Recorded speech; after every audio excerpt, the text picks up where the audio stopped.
ये देखें यार कितना खूबसूरत कलर है, बड़ा ज़बरदस्त आर्टिकल है और शलवार कमीज़ का फेमस और हिट आर्टिकल है हमारा।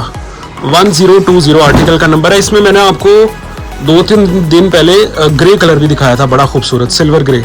ये आज उसी का हम दूसरा कलर लेके आए हैं क्योंकि ओरिजिनल ज़बरदस्त इंपोर्टेड स्टॉक है, तो ये एक वीडियो में एक ही कलर दिखाते हैं हम, ठीक है। इस तरह नहीं होता कि हम आपको लाखों का माल एक ही वीडियो में दिखा के फारिग कर दें। ज़रा सब्र तहम्मुल से अच्छी चीज़ें जो होती हैं ना वो आराम आराम से हम आपको दिखाएंगे, ठीक है।